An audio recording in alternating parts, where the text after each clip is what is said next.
Señoritas y señores, estábamos revisando con respecto a, primero, la captación, sí, del rayo de luz por parte de la retina y específicamente a través de los fotorreceptores, que son conos y bastones. Y luego esto, claro, se va a convertir en impulsos nerviosos que van a ser llevados por las células ganglionares que forman eh, el nervio óptico, ¿no? Ahora, para retomar, ¿no? Eh, en cuanto al sistema de bastones, este sistema de bastones tiene una agudeza muy baja, ¿no? O sea, no distingue muchos detalles. Y las vías de retinianas son de convergencia alta. Ahora, como mencionamos, es monocromático, no acromático, ¿no? Porque tiene un tipo de pigmento nada más. ¿Cómo se llama? Escotopsina, nada más. Mientras que de los bastón con sistema de conos, la agudeza es alta, las vías retinianas son menos convergentes, es cromático, ¿no? Ah, claro, este no tiene color, por eso será cromático, ¿no? Tiene tres tipos de conos, ¿no? Cada uno más sensible a una parte del espectro de la luz visible. Básicamente tenemos tres. ¿Cuáles son? Mm, Listo, muy bien. Entonces, que son para el color azul, el verde y el rojo, ¿no? Ahora bien, pero también debemos se llama considerar que en cuanto más bien la sensibilidad, los batones tienen mucha más alta sensibilidad que los conos, ¿no? Ahora bien, ya la forma en que los conos son estimulados por la luz, etcétera, y los bastones también, eso ya lo comentamos, finalmente su señal va a ir a través de las células bipolares hacia las células ganglionares. Pero aquí vamos a hacer una diferenciación. Acá falta una lámina, pero ni modo, ¿qué vamos a hacer? Cuando hablamos de la fovea, en la fovea se encuentran ¿qué se encuentran?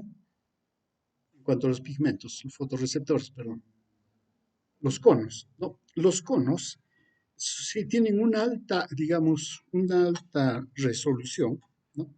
Su agudeza es alta y debido a que básicamente la conexión que se establece entre los conos hacia la célula bipolar es directa y de la célula bipolar a las células ganglionares es directo, o sea, hay una vía de tres células que van rápidamente. Las células horizontales y las células amacrinas que se encuentran en las capas plexiformes externa e interna respectivamente, lo que hacen es más bien dar inhibiciones a las conexiones laterales horizontales, asegurando entonces de que lo que extremando, ¿no? Este cono ha visto o sea estimulado pase directamente al nervio óptico. Entonces puede distinguir más rápidamente. Ahora bien, entonces la vía que se forma hasta el nervio óptico, desde los conos es conos, células bipolares, célula ganglionar y las células horizontales y amacrinas, inhibiciones laterales, colaterales. Ahora bien, en caso de los bastones más bien, es un sistema de visión mucho más antiguo. Entonces, acá se tiene de que el bastón puede conectarse a más, mejor dicho, un bastón, mejor, no, más de un bastón, dos, tres bastones, pueden ser conectados a una célula bipolar. Entonces, en este caso, las células bipolares hacen una especie de convergencia de señales.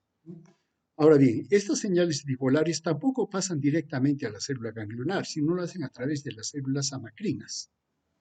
Entonces, esta vía es convergente y a su vez todavía tiene una neurona o una célula, que es la célula macrina, de tal manera que la célula bipolar no está conectada directamente a la célula ganglionar. Esto le permite también hacer una especie de convergencia, ¿no? Entonces, una célula macrina, por señales horizontales, puede recibir señales de otras células bipolares y concentrarlas hacia una fibra o una célula ganglionar.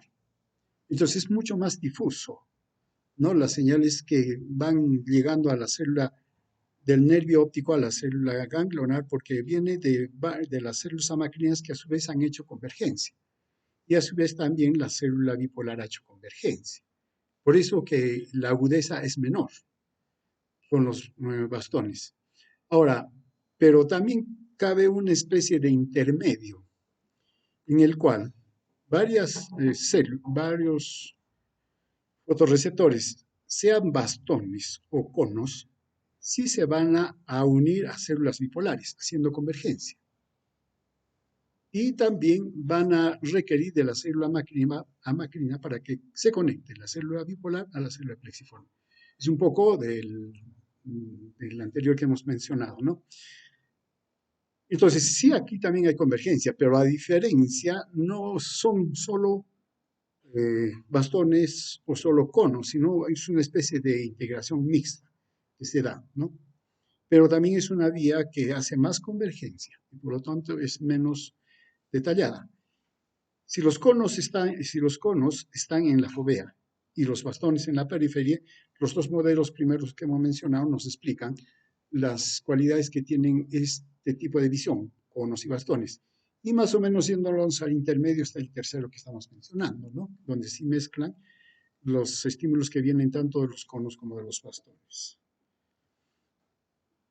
Bien, entonces, como mencionamos, hay un circuito nervioso en la retina, formado por los conos y bastones que transmiten las señales hacia la capa plexiforme, donde hace sinapsis con células bipolares y horizontales. Las células horizontales transmiten señales en sentido horizontal. Ahora bien, el hecho de que transmitan señales en sentido horizontal no significa que estimulan, al contrario, son inhibidoras, la mayoría de ellas, ¿no? Las bipolares, sus señales son en sentido vertical hacia la célula ganglionar. Las amacrinas tienen señales en dos direcciones también. Interactúan con células bipolares hasta las dendritas ganglionares, que hemos mencionado, ¿no? Las células ganglionares producen las señales de salida de la retina hacia el cerebro por el nervio óptico, ¿no? O forman el nervio óptico. Debemos recordar que todas las señales que estamos hablando son señales que se dan por potenciales eléctricos. Pero el único que hace potencial de acción son las células ganglionares. Y por eso lleva el nervio un potencial de acción, un potencial propagado, y por lo tanto impulso nervioso hasta el cerebro. Los conos, claro, serían los conos y bastones.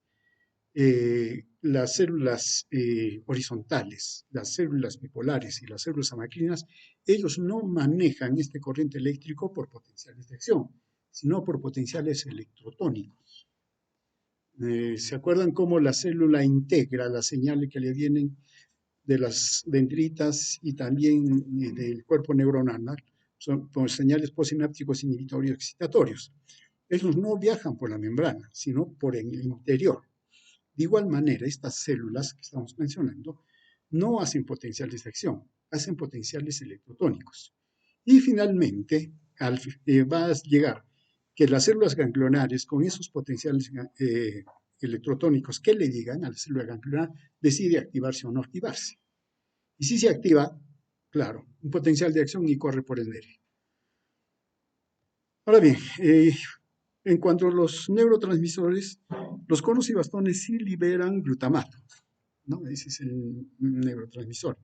Mientras que las células amacrinas horizontales liberan un conjunto de neurotransmisores que la mayoría tiene acción inhibitoria. Y entonces, y eso un poco que concuerda con la función que cumplen estas células, ¿no? Básicamente, las amacrinas sí hacen una convergencia de señales, inclusive a nivel horizontal. Pero las horizontales más bien hacen como inhibiciones colaterales, horizontales, ¿no? Para tratar de garantizar que la señal o el impulso, no lo podemos llamar impulso nervioso, sino ese potencial electrotónico tenga un canal casi directo hasta estimular al nervio, ¿no? Claro, dependiendo si son conos y bastones. Ahora bien, este potencial lateral inhibitorio, ¿no? Se da, por ejemplo, a nivel de la retina, ¿cierto? Pero este potencial inhibitorio se da a través de las células horizontales. Y es una manera de poner freno al proceso de dispersión de señales excitatorias en la retina.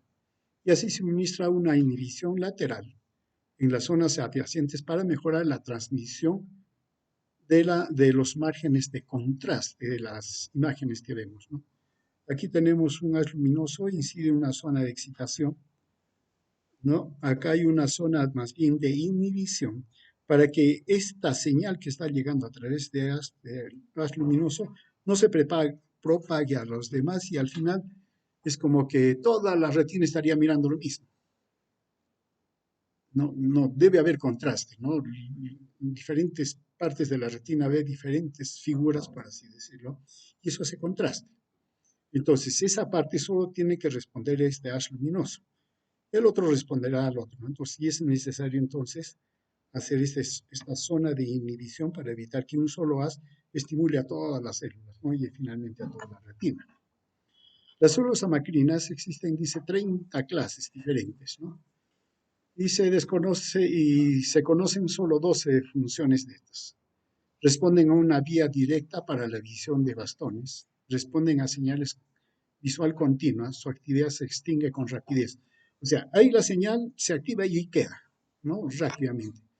La respuesta energética, al parecer, da una respuesta energética a señales visuales. Cesa a una gran velocidad. O sea, estímulo y respuesta, ahí queda, ¿no? Responden al encender o apagar la luz o a un cambio de iluminación. Reacciona con un movimiento en un punto a través de la retina en dirección específica. En cuanto a las células ganglionares o fibras, finalmente que forman las fibras del nervio óptico, ¿no? Dice que existen algo de cuántos serían 100 millones de bastones. Supongamos que sí, ¿no? ¿Conos cuántos hay? 3 millones. Células ganglionares hay 1.600.000. Claro, entonces solamente por estos números, uno y número de células ganglionares, uno de hecho saca la conclusión que acá hay convergencia. Pero la convergencia no es pareja, según lo que hemos hablado. Si estamos en la fovea o estamos en la periferia, ¿cierto? En una célula ganglionar se conectan alrededor de 60 bastones y 2 conos. Eso será, supongo, el promedio. A medida que se acercan a la zona de la fovea central, disminuye la cantidad de conexiones. Ah, claro. Sí fue aclarado. Las células ganglionares es la tercera neurona, sus axones forman el nervio óptico y son multipolares. Se conocen hasta 3 tipos de células ganglionares, las W, la X y las Y. Las W, aproximadamente 40% del total, son pequeñas, lentas, aproximadamente conducen el impulso a 8 metros por segundo. Los componentes de excitación de los bastones tienen que estar conectados con los bastones. Con campo amplio perciben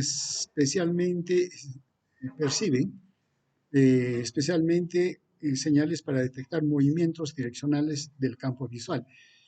Miren, estos están conectados a los bastones. Detectan, tienen un campo amplio, detectan movimientos direccionales. Los X representan aproximadamente el 55% del total y viajan a mayor velocidad, a 14 metros por segundo. Poseen campos pequeños de visión, transmiten detalles finos de la visión y posiblemente la visión de colores. Las Y son grandes y las menos numerosas son el 5%. Su velocidad de conducción es de 50 metros por segundo. Posee campos amplios de visión y responden a modificaciones rápidas del movimientos con intensidad. Estas serían las células que nos permiten ver o conducirían en todo caso el movimiento. Ahora, las células ganglionares son fibras largas, llegan al cerebro y todo lo demás que después vamos a ver. Muy bien. Entonces, con todo esto tenemos ya una visión de cómo funciona la retina. Es un tejido, ¿cierto? Y a diferencia, ¿ustedes alguna vez han visto la placenta? ¿Sí? ¿Han visto la placenta? ¿Han visto o no han visto? Si no han visto, no es pecado, todavía no han llegado por ahí. Tiene esa consistencia o esa forma, pero debemos recordar que la retina no es una estructura, ¿cómo les digo?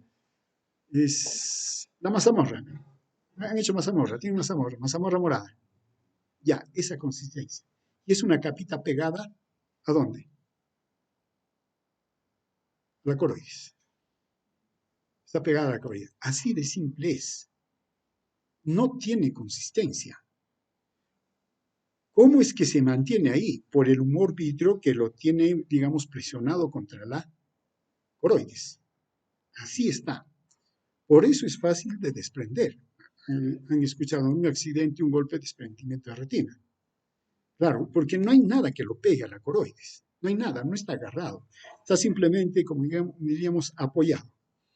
Y el cristalino y el humor vitro, perdón, que todo ello lo tiene apoyado. Entonces, por eso hay una presión dentro del globo ocular. Entonces se mantiene ahí. No. Ahora, ¿por qué la coroides? ¿Y de qué color es la coroides?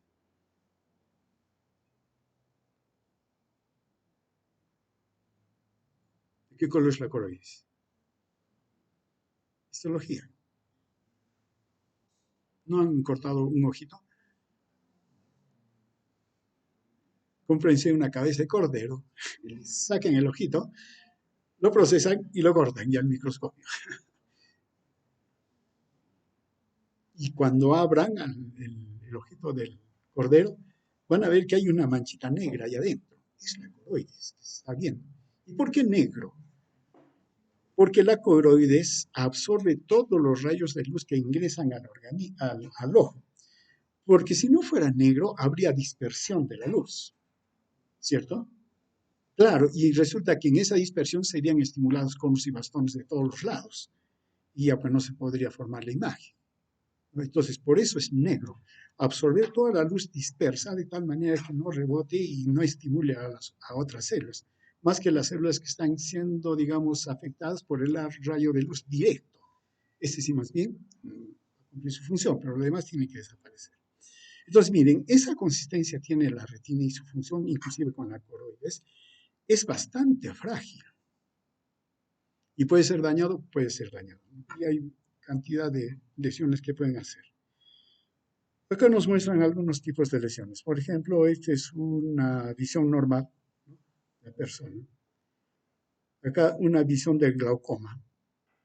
Hay lugares oscuros porque ya está siendo dañada la retina, está siendo presionada. Y por lo tanto esa zona empieza a no funcionar. Una retinopatía diabética, que es el caso de lesión de vasos, manchas, y degeneración macular. O sea, justo la mácula es la que está dañada, la visión central, ¿no? Más o menos esta es la visión de lo que nos puede dar cuando hay ciertos tipos de lesiones. Muy bien, hasta acá con la retina y todo lo demás. Ahora nos vamos a la vía. ¿Alguna pregunta?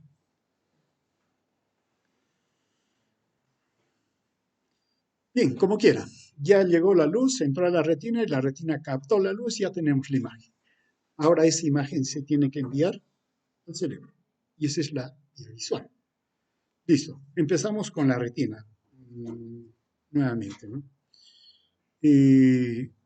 Claro, ustedes ¿qué se llama? En biofísica han debido hacer, ¿no? ¿Qué se llama? La onda de luz y todo lo demás, ¿no? Cuando se forma una imagen, digamos, en una cámara fotográfica, la imagen está invertida, de arriba a abajo y de derecha a izquierda, invertida. Lo mismo sucede con el globo ocular.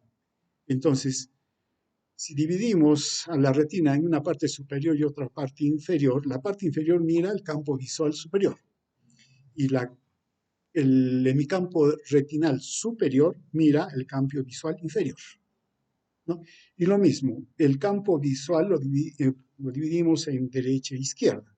Cerramos un ojito, solamente nos quedamos con este. Entonces, la retina de este globo ocular también está dividido en dos, de manera horizontal. La parte que va a ser nariz sería la retina nasal y la otra es la retina temporal. ¿Listo? El campo visual nasal, estamos hablando solo de este ojo, y el campo visual temporal. ¿Listo? Listo. Muy bien. Si tomamos en cuenta, lo que ve la hemirretina nasal es el campo visual temporal. Y lo que ve la hemirretina temporal está viendo el hemicampo nasal. ¿Listo? Muy bien. Nos aclaramos. ¿Sí? Ya, muy bien. Ahora, de eso depende todo lo que vamos a ver ahora. Aquí tenemos el campo temporal, ambos, claro, campos temporales, campos nasales, en mis retinas nasales y mis retinas temporales. Listo. Si nos vamos a un solo globo ocular, cualquiera, acá tenemos el campo temporal y aquí la hemirretina nasal. Entonces, está viendo esta parte, está en rojito. Y del campo, mi campo nasal, está viendo la hemirretina temporal. ¿Listo? Muy bien. Nos vamos al otro lado. Resulta que el campo heminasal está viendo por la hemirretina temporal, mientras que el hemicampo temporal está siendo visto por la hemirretina nasal. En este caso estamos hablando del ojo derecho. Ojo derecho, ojo izquierdo. ¿Listo? Muy bien. Pero si uno se da cuenta, resulta que lo que está en el lado derecho, en mi campo, en el campo visual, en la parte derecha, está siendo visto con el lado izquierdo, ¿cierto? Y eso es lo que nos muestra acá. Lo que está a este lado, el lado derecho, en los dos ojos hacia el lado izquierdo está siendo visto. Entonces, ya integrando, yéndonos de derecha a izquierda, ya las retinas son una sola y el campo visual es uno solo. ¿Listo? Y también lo dividimos. Lo que está en mi campo derecho, la hemirretina izquierda lo ve. Viceversa, lo que está en el hemicampo izquierdo lo ve la hemirretina derecha. Listo. Y eso es lo que vemos aquí.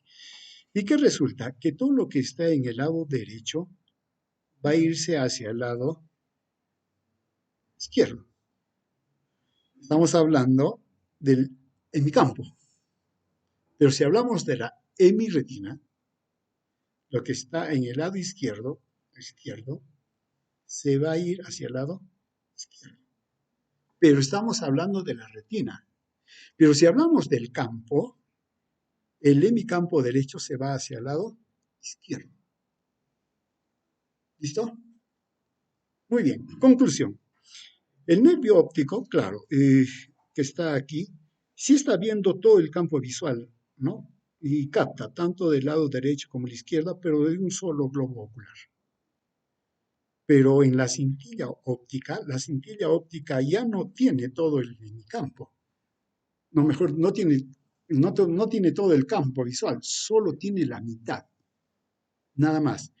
Dicho de otra manera, la cintilla óptica del lado izquierdo está recibiendo las impresiones del hemicampo derecho. La cintilla óptica. Y lo mismo, la cintilla óptica derecha está recibiendo las impresiones, etcétera, del hemicampo izquierdo. Entonces, ha habido un cruce aquí, ¿no?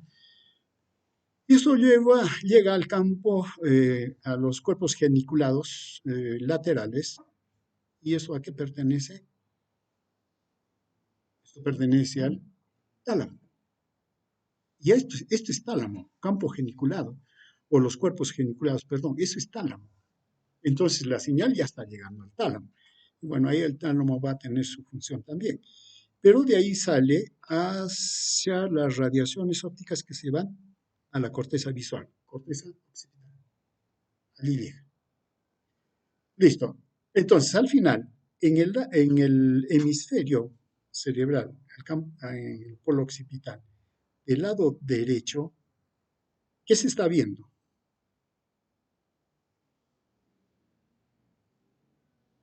Lo que está en el hemicampo izquierdo. Y lo que está en el hemicampo derecho lo está viendo el hemisferio izquierdo. Listo, muy bien. Para completar un poco más esto, ¿se acuerdan de la cisura calcarina? Listo. Entonces, la calcarina divide más bien la parte superior e inferior.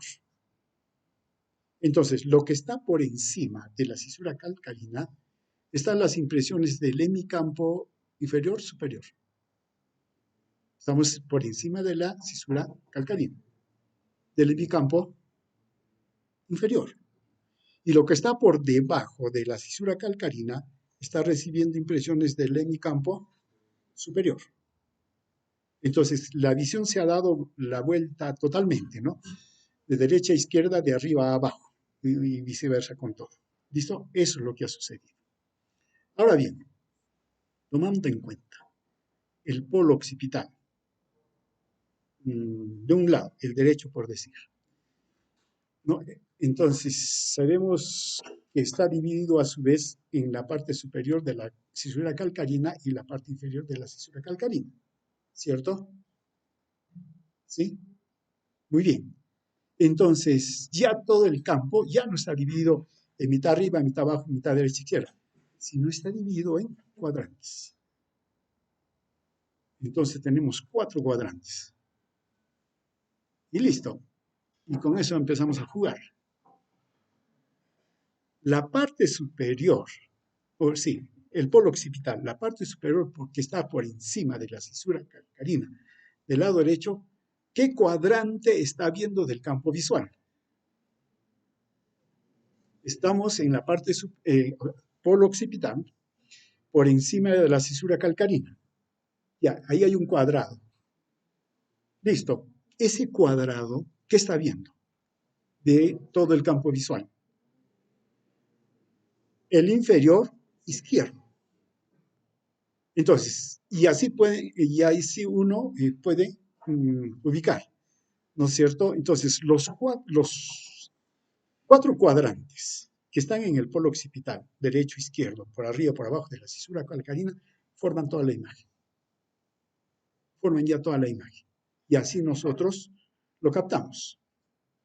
Que puede haber lesión de una parte, sí puede haber lesión.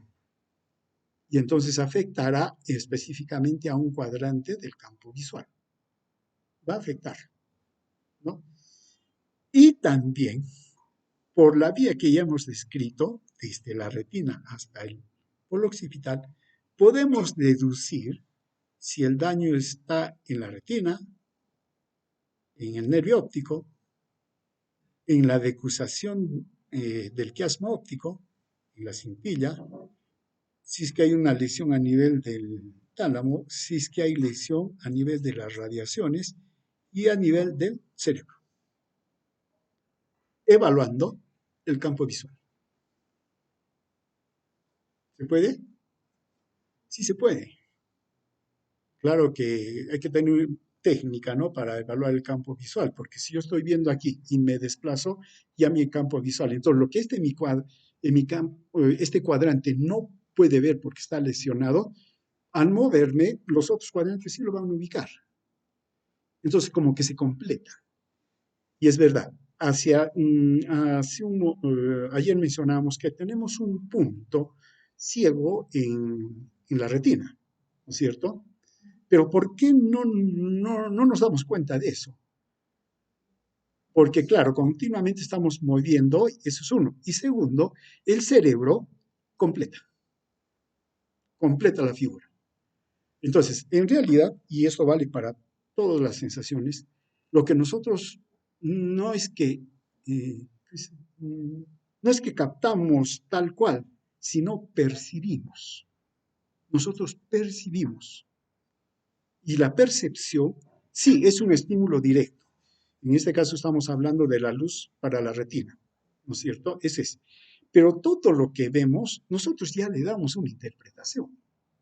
Ya le damos. Muchas veces resulta que a la persona la conozco tanto que con solo mirarlo ya sí, pero después no me di cuenta con qué camisa vino. ¿Vino con camisa blanca o camisa oscura? No me di cuenta, pero la vi, sí les he visto. sino que el cerebro completo, pues ya conoce a esta persona, no hace más. Pero esos otros detalles, como que uno no le prestó. Pero sí la he visto, sí es cierto. El cerebro ya identificó, ya interpretamos y listo, ¿no? Ahí quedó. Pero a veces se nos pasan pues estos detalles, ¿no? Entonces, pero ¿por qué no nos conflicto para nosotros? Porque simplemente el cerebro, la corteza, ya lo completa con datos anteriores que tiene. Listo. Muy bien. Entonces, llegamos aquí hasta la formación de la imagen a nivel de la corteza cerebral. Ahora bien, una vez que llegamos a la corteza cerebral, también en la corteza hay áreas que son específicas para cumplir funciones. Debemos considerar en toda sensación, toda percepción, dos áreas básicas. Una, la que se llama la corteza primaria, la corteza sensorial primaria. Claro, acá nos ponen corteza visual primaria porque estamos hablando de la visión. Es donde se percibe la imagen, pero no hay ninguna interpretación, nada. El ejemplo más claro es ver letras chinas para nosotros, excepto que alguien sepa leer chino acá. Vemos la imagen, ahí está la letra china y yo la veo, el colorcito si quieren, pero no significa nada para mí, ¿no? Ese es, allí está funcionando la corteza visual primaria. Luego, estos estímulos pasan a un procesamiento conocidos como la corteza de asociación, donde le damos una interpretación. Ya, lo que estoy viendo es la pizarra, este aparato, el laptop, ¿no? Ya, son seres humanos, varones y mujeres, ¿no? Ya, y ya les di una interpretación. O sea, ya recién comprendo qué es lo que estoy viendo. Todavía hay otro tercer nivel que se da una interpretación. Sí, son seres humanos, pero ¿qué hacen acá estos seres humanos? ¿No? Conocimientos y todo lo demás. Estudiantes, ¿no? Eso pertenece a un tercer nivel, donde valoramos lo que estamos viendo y le damos un significado ya diferente, ¿no? Entonces, pero por lo pronto siempre hay que considerar la corteza de proyección primaria y la corteza de proyección secundaria. La primaria capta la señal, tal cual. La secundaria la interpreta y para nosotros ya tiene significado. La tercera después lo dejamos. Entonces, ¿ustedes han escuchado las áreas de Brodmann? Sí, claro. Pero hay otros sistemas que también tienen otro tipo de clasificaciones, por ejemplo, V1, V3, VP, no sé. Estoy tratando de buscar esta interpretación. Si alguien la consigue, me avisan, por favor. Les soy sincero, lo he estado buscando y no, siempre encuentro las áreas de Brodmann, ¿no? Pero esta otra distribución de las áreas no hay. Pero dice que el área V1, allí está la corteza visual primaria. Recibe información de los núcleos geniculares laterales, claro. Inicia el procesamiento en términos de orientación, bordes, etc. V2, V3, VP, procesamiento continuo, campo visual más grande. V3A interpreta lo que es movimiento. V4V, desconocido, ¿qué hará? MT/V5, movimiento, controla el movimiento y todo lo demás, ¿no?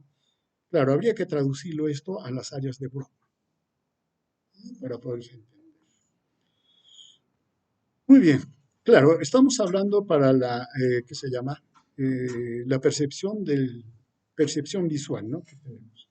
La retina, con todo lo que hemos mencionado, va al cuerpo genicular lateral y esto se proyecta al área 17, que sería el área visual primaria. Y las áreas 18 y 19 serían las secundarias, ¿no? Entonces, aquí en la primaria vemos las impresiones de la imagen, todo, y acá se le da las interpretaciones. Esto puede ser llevado a la encrucijada parieto-temporal. Claro, ese ya sería el tercer nivel. Memorización de la figura, discriminación, reconocimiento. El área parietal, asociaciones intersensoriales. Claro, cierren los ojos y escuchan un sonido. Ese sonido se imagina algo, ¿cierto? ¿Qué sé yo? Mm, un trueno. Un trueno que es asociado aquí está, un rayo. Y el rayo sí lo hemos visto, ¿no? Y entonces aquí en esta zona ya interpretamos de lo que se trata. ¿De qué se trataría? ¿De qué? De una tempestad, ¿no? Ya le damos un tercer nivel de interpretación. Pero aparte de esto, se necesita un conjunto de reflejos para que, digamos, nosotros percibamos la visión de manera continua y no siempre estemos dirigiendo conscientemente la mirada. Si eso tendríamos que hacer, estaríamos muy ocupados en cuánta cantidad de luz hay y todo lo demás, ¿no? Entonces eso se deja a un control, digamos, automático, vegetativo, si quieren, ¿no? Para eso, más bien, de la retina, a través de la cintilla óptica, sí, de la cintilla óptica sale un, una vía dirigida a los tubérculos cuadrigéminos superiores, donde estamos con tubérculos cuadrigéminos inferiores, superiores, perdón. Estamos en mesencéfalo, ¿no? La lámina cuadrigémina. Estos se proyectan a los núcleos motores, oculomotores, para mover los músculos extraoculares. Y ahí nosotros entonces movilizamos el globo ocular. ¿Para qué? Para poder enfocar el campo visual que estamos considerando, ¿no? Ahora bien, los núcleos oculomotores también reciben señales desde el córtex frontal, el cerebelo y los núcleos vestibulares. Algo que hemos hablado ya de los núcleos vestibulares con respecto a los núcleos oculomotores, que nos permiten entonces tener una mirada y ubicarnos en el espacio, ¿no? Ahora bien, el cerebelo, de hecho, tiene que ver con el equilibrio. Y sí, nosotros podemos mantenernos equilibrio con la vista, sí, porque buscamos puntos de referencia. Y trabajan también los núcleos vestibulares. Pero si hay algún daño, digamos, en los núcleos vestibulares puede ser, si cerramos el globo, los ojos, nos mareamos y se puede caer la persona. ¿Quién está haciendo la corrección? El campo visual. O sea, la visión está haciendo la corrección. Por eso hay que hacer las pruebas con ojos abiertos y ojos cerrados cuando hay este tipo de problemas, ¿no?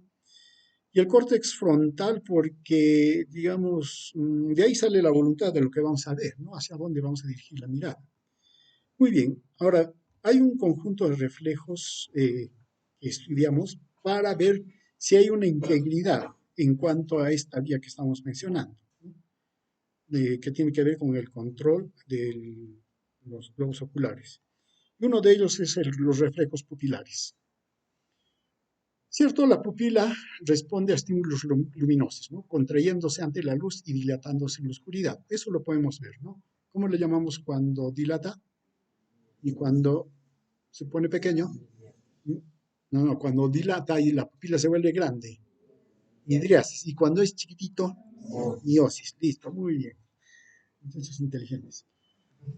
Ahora bien, nosotros vemos estos reflejos, los reflejos pupilares a través de lo que llamamos reflejo fotomotor. Y claro, y para esto se ilumina cada ojo por separado y viendo si se contrae o no la pupila, ¿no? Entonces, el reflejo fotomotor tiene dos componentes, ¿no? El reflejo fotomotor directo, ¿no? En el cual en el ojo la pupila que se ilumina se contrae. Claro, como está viniendo cantidad de luz como un medio de protección, la pupila se contrae. Es el reflejo fotomotor. Pero si nos damos cuenta al otro globo ocular que no lo hemos estimulado, también se contrae. Eso se llama reflejo consensual, ¿no? Entonces, iluminamos cualquiera de los ojos, el reflejo fotomotor hace que se contraiga y el otro también se contrae, reflejo consensual. ¿Listo? ¿Eso qué significa? Que para este reflejo las vías son cruzadas. De un lado comunica con el otro lado. Listo. La vía del reflejo fotomotor comienza en la retina, sigue el nervio óptico Sigue por el quiasma, la cintilla óptica, hasta el cuerpo geniculado externo. ¿Listo? Donde se separa de la vía óptica dirigiéndose al tubérculo cuadrigémino. Y de ahí salen al centro de Edinger-Westphal, y desde ahí sigue la vía efectora parasimpática que afecta el esfínter del iris. Ya. ¿Se acuerdan del núcleo de Edinger-Westphal? Listo. ¿Qué controla?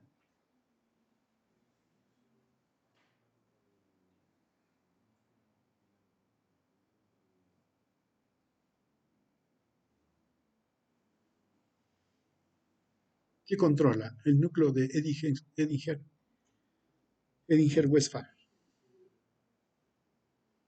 Acuérdense, claro, no es la pupila es el orificio, ¿no? Y es lo que vemos el grande y chiquito. Pero en realidad, ¿de qué depende eso? De la otra estructura que tiene el huequito. ¿Cómo se llama? El iris. El iris tiene dos tipos de músculos. El músculo ciliar del iris y el músculo radiado del iris. El núcleo de Edinger-Westphal, ¿qué controla? ¿El músculo radiado o el músculo circular? No ciliar, circular, del iris. El, el circular. Por eso que si se contrae, la pupila se vuelve chiquita. ¿Listo? Muy bien.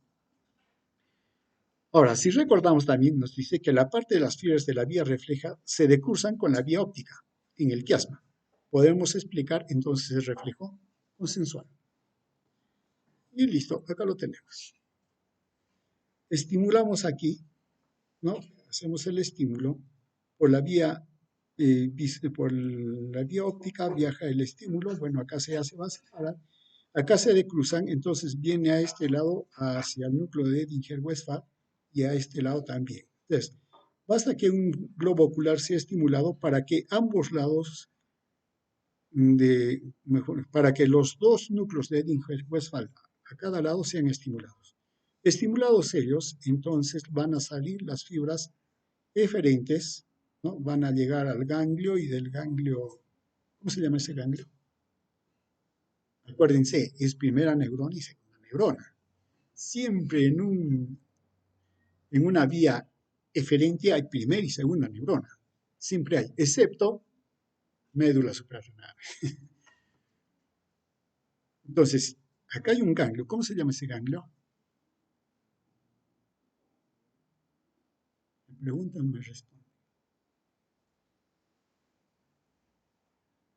Me están debiendo 2 puntos, ¿no?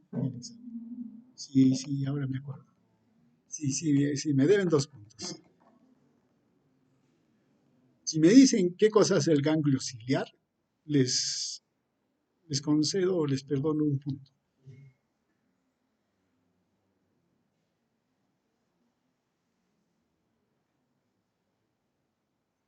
Ya, 2 puntos nomás, ¿qué vamos a hacer?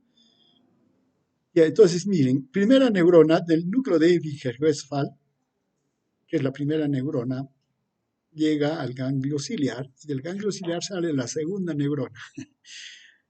Y va a ¿qué músculo? Al músculo circular del iris. Y se contrae. ¿Listo? Por la vía, digamos, el reflejo fotomotor vino acá, ¿no? Vino por este lado, se da el núcleo de Edinger-Westphal del mismo lado, entonces hace la contracción del músculo circular del iris, reflejo fotomotor. Pero como hay señales que se han cruzado hacia el otro lado, por aquí, ha venido para acá también el estímulo y también se contrae, reflejo consensual. Listo. ¿Estamos de acuerdo todos? Sí. Entonces, el reflejo pupilar normal significa, estamos evaluando el reflejo fotomotor y consensual. Al iluminar cualquiera de los ojos, este se contrae, reflejo fotomotor. También lo hace el ojo contralateral, el reflejo consensual. Defecto pupilar. Ahora, ¿puede haber algún defecto aquí? Sí, ¿no? Pero estamos viendo una vía aferente y una vía eferente. Si el defecto es en la vía aferente, o sea, la vía que envía el estímulo es la que está lesionada. El ojo afectado es el ojo izquierdo, nos ponemos en ese caso, ¿no? Al iluminar la pupila del ojo afectado, el ojo izquierdo, no se contrae. La pupila contralateral tampoco se contrae. ¿Por qué?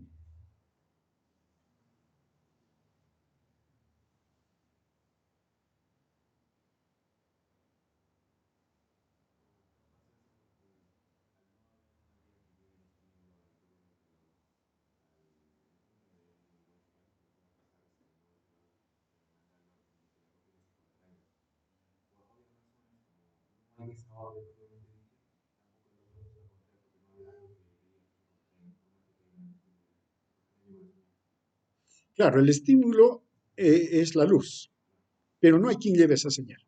No hay. Y como no hay, entonces no hay ninguna reacción. Silencio total. Reflejo fotomotor no se da. Reflejo consensual no se da.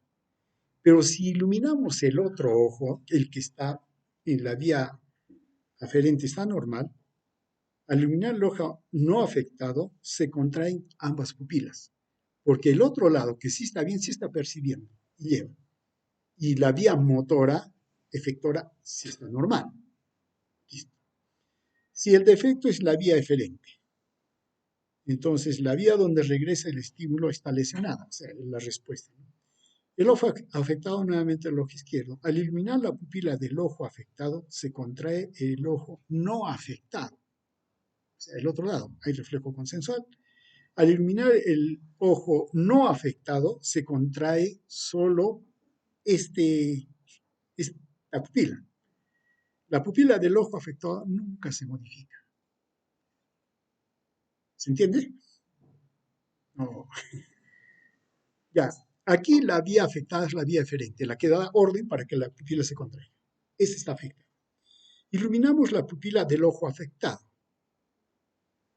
Ahora bien, como está afectado, ¿habrá reflejo fotomotor?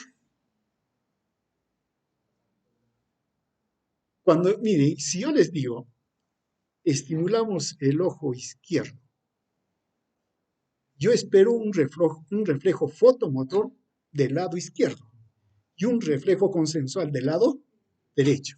Así ya nos entendemos. Por eso yo ya no voy a aclarar el reflejo fotomotor, nada, ya se entiende. Entonces, al iluminar la pupila del ojo afectado, se contrae sobre el ojo no afectado. Entonces, ¿qué tengo acá? Reflejo fotomotor consensual. Consensual, ¿no? Al iluminar el ojo no afectado, se contrae solo este. Reflejo fotomotor. Y reflejo consensual no hay. Listo. La pupila del ojo afectado nunca se modifica. Claro, porque no va a responder. No hay quien le dé la orden para que se contraiga, a pesar que está recibiendo, percibiendo, sí, teniendo percepción del estímulo. Y listo. Aquí con esto podemos interpretar. Si no, saquen su linterna y al compañero iluminen.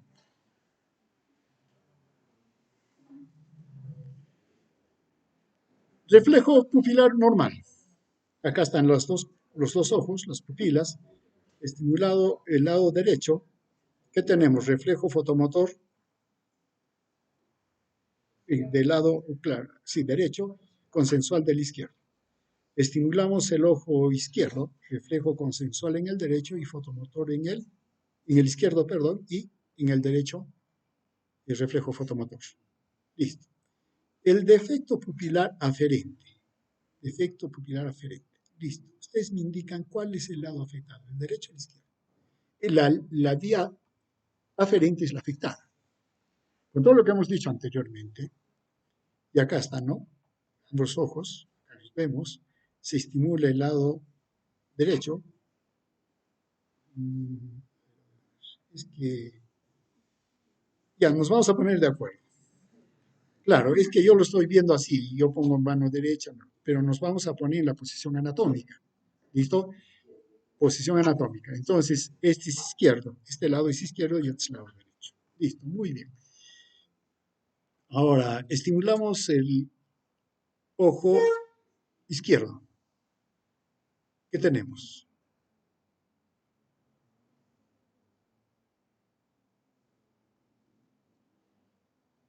Estimulamos el ojo derecho. ¿Qué tenemos?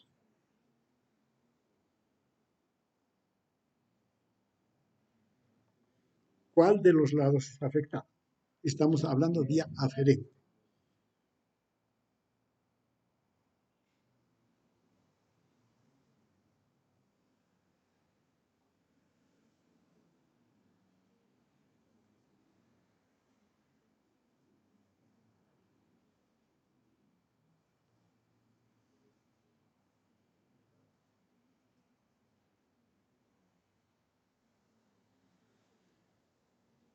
¿Cuál está afectado? ¿Qué vía aferente está afectada? ¿De derecha y de izquierda? ¿Por qué?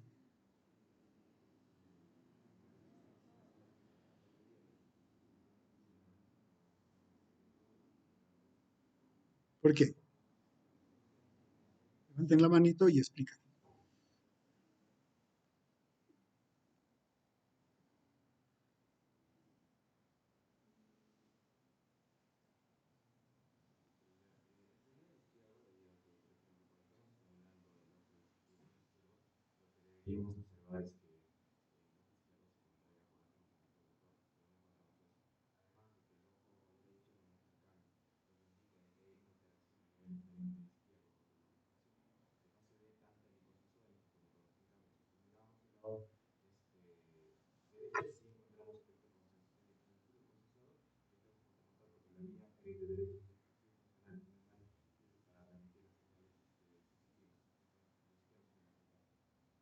¿Están de acuerdo? ¿Sí o no? Sí, ya, listo, muy bien. Defecto pupilar, más bien acá la vía eferente es la que está afectada. ¿Cuál lado está afectado? ¿El derecho o el izquierdo? Porque, aparte de su compañero, otra persona que no sé.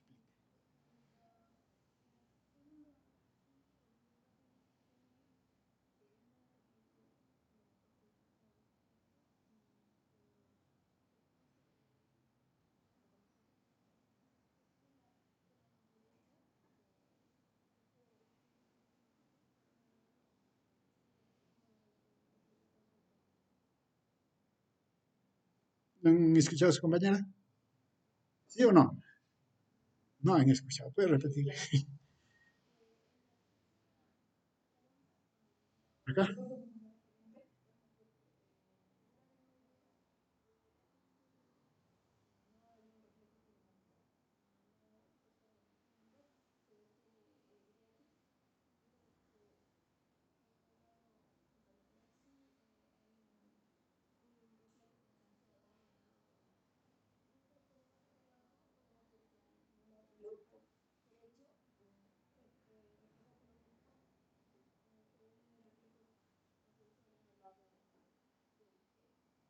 Fotomotor. ¿No? Fotomotor. Listo. Ahora sí han escuchado. ¿Están de acuerdo? Ya, listo. Muy bien. Entonces, yo soy experto en esta cosa. La mirada conjugada ya la vimos anteriormente, entonces simplemente para recordar, la mirada conjugada depende de los dos hemisferios, ¿no? Si queremos ver hacia el lado izquierdo, el hemisferio derecho es el que manda. Si queremos ver hacia el lado izquierdo, el hemisferio, ¿cómo es? Si queremos ver hacia el lado izquierdo, el hemisferio derecho es el que manda. Si queremos ver hacia el lado derecho, el hemisferio izquierdo es el que manda. Para la visión arriba abajo, cualquiera de los dos o los dos. Listo. Muy bien. Con todo, con eso ya hemos dicho. Todo. Acá hay algunas figuritas que me gustaría presentarles. Ya. Cuenten los puntos negros.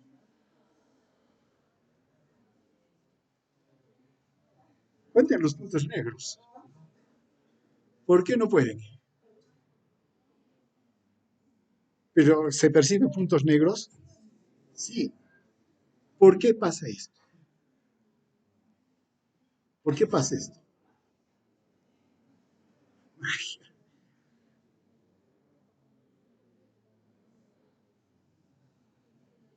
¿Por qué sucede eso?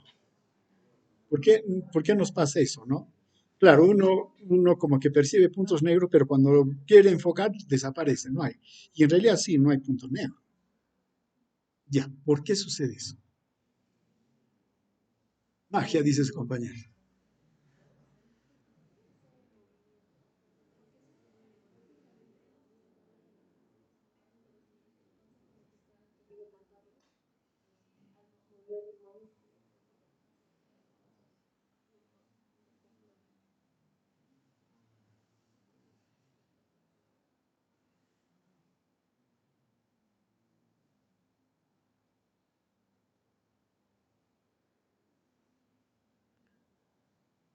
Bueno, es una explicación de su compañero. ¿Los demás qué dicen?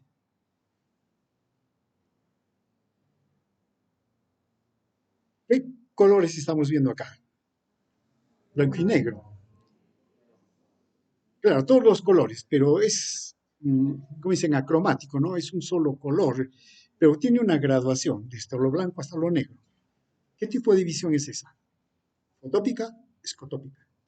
Escotópica. Y por lo tanto, ¿quién están funcionando? Los bastones. Ahora bien, los bastones cuando son estimulados, demoran, y el texto da unos datos, ¿no? Demora más o menos 0,3 de segundo para alcanzar su máxima estimulación, pero un segundo, dura un segundo. ¿Listo? ¿Eso qué significa? Viene el estímulo, estimula al bastón, el bastón descarga, pero todavía le va a durar ese estímulo un segundo. Y es lo que nos pasa. Lo que vemos ahí, estamos viendo, es que el bastón está reconociendo todo lo negro, ¿no? Pero resulta estimulado y una descarga. Pero lo mantiene todavía el estímulo un segundo, pero cuando queremos enfocarlo bien, ese estímulo ya desapareció. Entonces, no es sino la resolución temporal que está dando el bastón. Por eso se demora. Esto no nos sucede con los fotópicos, los conos, que su resolución, su velocidad de resolución es mucho más rápida. Según el texto, es una cuarta parte, o sea, 4 veces más veloz. Por eso que, digamos, no tendríamos ese problema. Si estoy viendo todo rojo, aunque también puede pasar, ¿eh?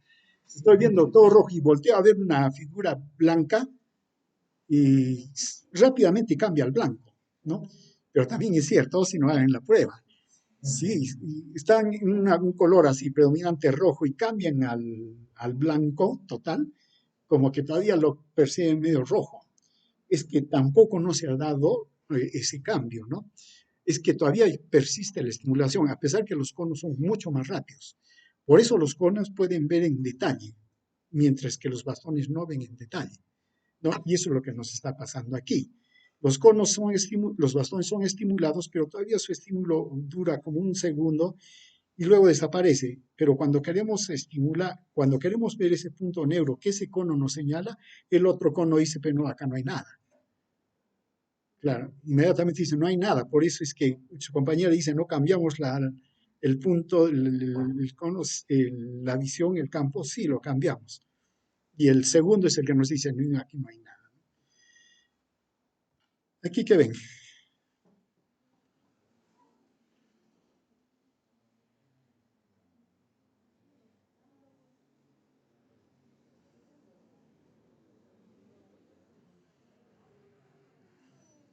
Nosotros podemos saber a simple vista qué sería un paisaje, ¿no es cierto? Una cascada, todo. Pero la formación de la imagen y nuestros recuerdos y de cosas nos hace ya percibir, ¿no? Y claro, acá vemos acá una niña, ¿no? Acá está su manito, acá está su otra manito. ¿Se ve? ¿No? Y todavía está en su falda, ¿no? Listo. Acá vemos un águila. ¿Qué más podemos ver? Un- hay un puma, acá hay un lobo, por aquí hay un águila, acá arriba hay un alce o un reno, ¿no? Acá hay búfalo. Miren, nosotros le estamos dando esa interpretación. La retina, todo eso no tiene nada que ver. Solamente nos está dando las señales, ¿no? Pero es a nivel del encéfalo, donde, o mejor dicho, ya a nivel del cerebro, en la corteza, y ni siquiera el área de producción primaria, la secundaria nos está dando estas interpretaciones. Allí interpretamos lo que vemos y nos podemos equivocar, nos equivocamos, ¿no es cierto? Pero no, si yo lo vi así, no, que le diste tu interpretación a lo que la retina te estaba enviando como señales, pero le diste una, ¿qué se llama? Una interpretación en base a lo que ya uno conoce. Acá veamos esto. De las siguientes transparencias, diga el color, no la palabra. Sometemos a prueba a alguien. ¿Sí? No. Diga el color, no la palabra. A ver, ¿a quién sometemos? Un voluntario. Necesitamos un voluntario. Alguien que esté adelante. Ya, ¿qué más? Ya, para empezar, usted. En la siguiente dice lo más rápido posible el color, no la palabra. Allá va.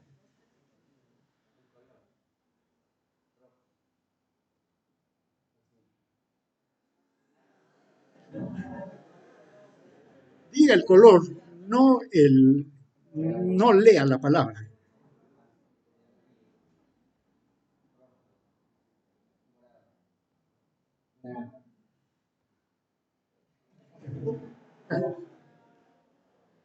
Ya aquí. Acá hay un conflicto de derecha-izquierda. ¿Por qué sucede esto? El hemisferio izquierdo es analítico, cognitivo, lo vamos a poner así, mientras que el derecho es más integrativo, visual. ¿Listo? Ahora bien, entonces, cuando sometemos a esta prueba, el lado izquierdo quiere leer la palabra y nos dice amarillo, pero el derecho nos dice no es pues amarillo, es verde, estamos en este ejemplo, es verde. Y entre los dos entran en conflicto, ¿no? Es el conflicto derecha-izquierda. La parte derecha del cerebro quiere decir el color, pero la izquierda insiste en leer la palabra. Es lo que sucede. Y listo. Esta figura marea, ¿no? Porque es como que no enfocamos bien, ¿no? Y sí,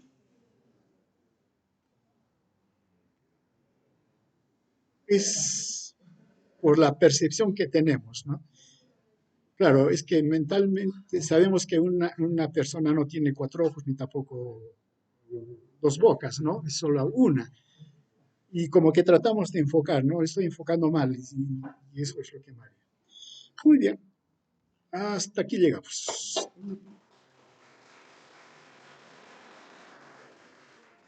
Nos toca la audición. Yo pensaba hacerlo ahora, pero hay una citación para Consejo de Facultad a las 9.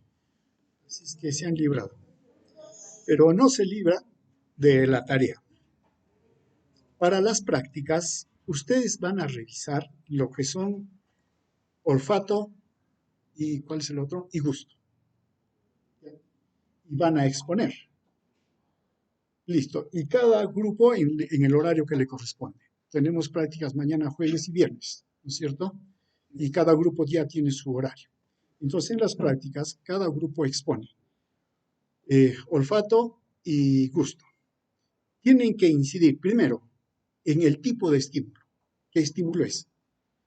De acá estamos hablando, cuando hemos hablado de la visión, es un estímulo luminoso. En la audición es sonido. Esos son los estímulos. Pero para el gusto y el olfato, ¿cuáles son los estímulos? ¿Qué tipo de estímulo? Ese es uno. Segundo, el receptor. ¿Cuál es el receptor? Aquí era la retina. Aquí vamos a ver qué es el órgano de Corti. Pero en el olfato y en el gusto, ¿cuál es el receptor? ¿No? Y el mecanismo por el cual el receptor capta esa señal y lo convierte en un estímulo nervioso. ¿No? Todo el mecanismo. Listo. Después, ¿qué más? La vía. hacia dónde va, su área de proyección primaria y el área de proyección secundaria. La primaria, donde llega el estímulo, ya es un olor, no es un sabor, etcétera, pero secundaria es la interpretación, ¿no? Es eso. ¿Qué más? Y si es que hay algunas alteraciones, pero que sean bien sencillas y fáciles, ¿no?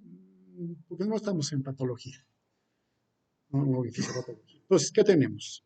Tipo de estímulo, órgano receptor, transducción de señal, o sea, cómo se convierte esa señal, la vía, ¿no? Toda la vía y el área de proyección primaria y secundaria.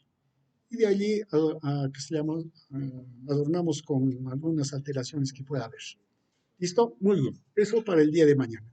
Cada grupo está dividido a su vez en 3 subgrupos. Cada subgrupo prepara su material, prepara su tema. ¿Listo? Solo en láminas no vaya directamente. ¿Listo? No va a haber documento. Pero sí, máximo 25 láminas, sin considerar la carátula. La carátula pondrán en curso, tema, etcétera, el nombre de cada uno. ¿Listo? Eso pondrán en la primera lámina, de tal manera que la segunda van directamente al tema. Pero para entrar al tema, entran con una especie de índice. ¿Qué vamos a tratar primero? Primer punto, qué sé yo, definición de olfato. Ya, se les ocurre, ¿no? Segundo, el receptor, ya pondrán algo, ¿no? Entonces ponen en la primera, después de la carátula, la primera lámina. De tal manera que yo veo la primera lámina y voy haciendo el seguimiento de cómo lo van desarrollando. ¿Listo? Sí, máximo 25 láminas. No contamos la cara, la carátula, ni tampoco vamos a considerar el índice. No consideramos eso. ¿Listo? Y lo demás sí se considera máximo, estoy diciendo, no mínimo. A veces interpretan como mínimo y se van con 50. No, máximo 25. ¿Listo? Antes de empezar la práctica me lo envían, ¿no? Lo envían y lo cuelan al WhatsApp, ¿ya? Entonces yo voy a descargarlo rápidamente y unos 15 o 20, 15 minutos yo veo rápido lo que han presentado cada grupo y decido quién expone. ¿Eso qué significa? Que todos están preparados para exponer. ¿Listo? Muy bien. Entonces, eso, bueno, al grupo 1 le toca mañana, ni modo, y a los otros grupos les toca el día viernes. ¿Listo? Audición, ya veremos en qué momento vamos a hacerlo, porque no se va a poder. Bien, ¿alguna pregunta? Primero del tema de hoy, o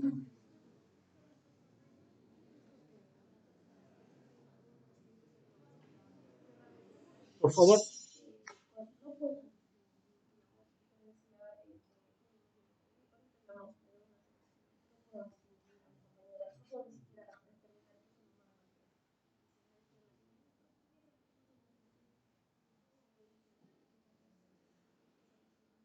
Pero sí percibe, ¿no? La imagen. Ya, por lo que así me dice, de frente es en corteza cerebral. Para mí ya es compromiso del área de interpretación, hay área de proyección secundaria. ¿No? Allí debe estar la lesión. Ahora, dependiendo de qué tipo de lesión, o sea, eh, hay varios términos que se utilizan en esto, pero que lo vamos a ver cuando hagamos el área de Wernicke y todo eso, ¿no? Ahora no lo he considerado, pero sí es cierto, puedo yo ver las palabras, ¿no? Estoy viendo, pero no le doy interpretación, no puedo, ¿no? Hay agrafia, a eso también le llaman agrafia, ¿no? Entonces, y puede haber agrafia sin agrafia, o sea, significa que sí veo las palabras, pero no las puedo leer, ¿no? Entonces agrafia es sin, con agrafia, o sea, sí estoy viendo las letras, pero no la puedo interpretar. Pero eso significa lesión del área de Wernicke, es el tercer nivel. Allí se da, ¿no?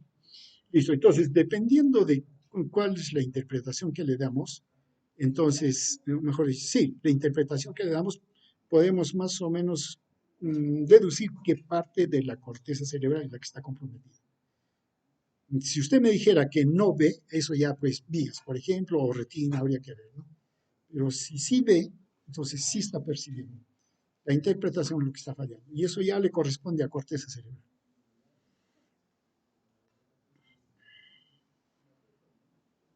Listo, muy bien. Entonces, si no hay más preguntas, hasta aquí.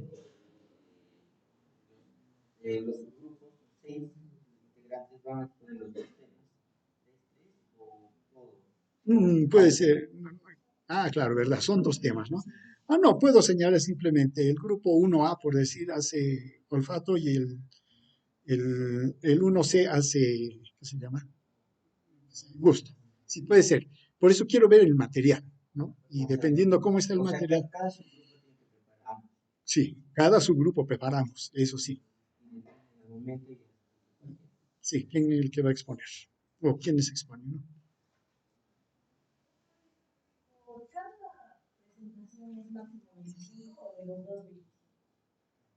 De los dos, 25 significa que tienen que irse a mitad.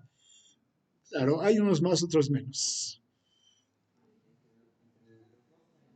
Solo 25. Por eso diciendo máximo, solo 25. Y el tiempo de exposición, ya, ¿cuánto quieren? No más por, eso sí, ya, por cada tema. No más de 15 minutos por tema. Por el olfato, 15 minutos para exponer, suficiente. Y lo demás nos dedicamos a conversar, a discutir y todo lo demás. ¿Listo? Muy bien.